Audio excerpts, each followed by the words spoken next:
नमस्कार, मैं शिवानी रतूड़ी लाइव में आपका स्वागत करती हूं। बिहार की चुनावी फिजा इस बार सिर्फ प्रचार या गठबंधन के एंगल से नहीं बल्कि दल बदल और रणनीतिक वापसी की वजह से भी खास गरमाई हुई है। राज्य के तमाम राजनीतिक दलों के कार्यालयों में इन दिनों मिलन समारोह की बहार है। कोई पुराना घर लौट रहा है तो कोई नई सियासी छत की तलाश में है। गठबंधन की जमी हुई तस्वीरों के बीच नेताओं की व्यक्तिगत पारी में आए मोड़ अब चर्चा का केंद्र में है। खासकर जेडीयू से बाहर निकलकर दूसरे दल में खुद को सेट करने और फिर जेडीयू में लौटने वाले नेताओं ने इस चुनाव को और दिलचस्प बना दिया है। पूर्णिया की दमदाहा सीट इन दिनों सियासी चर्चाओं का हॉट स्पॉट बनी हुई है।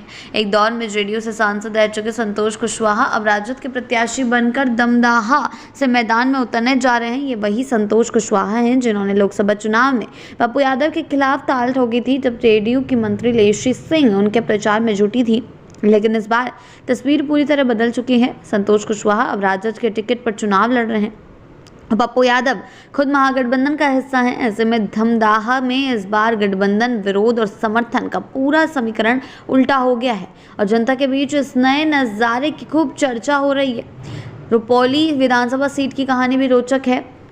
2020 में यहाँ से बीमा भारती जेडीयू के टिकट पर चुनाव लड़ी थी, जीतकर विधायक बनी थी, लेकिन अब वे राजद का दामन थाम ले चुकी हैं। दिलचस्प बात यह है कि इस बार उनके खिलाफ वही शंकर सिंह चुनाव लड़ेंगे जो पिछले चुनाव में उनके सामने, लेकिन अब जेडीयू के उम्मीदवार के रूप में। यानी टिकट तो बदला ही, पार्टियों की दिशा और रिश्ते भी पूरी तरह से बदल गए।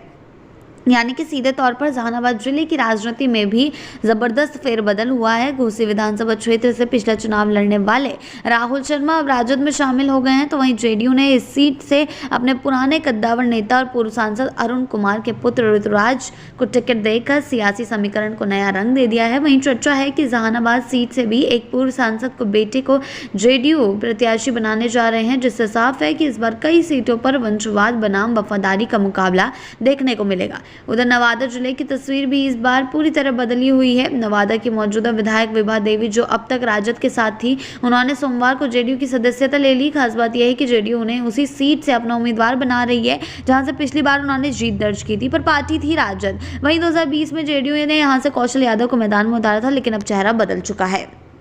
यानी कि सीधे तौर पर एक के बाद एक मास्टर स्ट्रोक जो हैं खेले जा रहे हैं। सीटें वही सेम है, पार्टियां बदल रही हैं, इंसान वही सेम है, लेकिन दल बदले जा रहे हैं। देखना ये होगा कि आगे चलकर बिहार की राजनीति में हमें और कुछ क्या क्या देखने को मिलता है। आगे के अपडेट ऐसे ही अपडेट्स के लिए जुड़े रहे हैं लाइव के साथ ही चैनल को सब्सक्राइब करना ना भूलें और हमारी फेसबुक और वेबसाइट के साथ भी जरूर जुड़ें।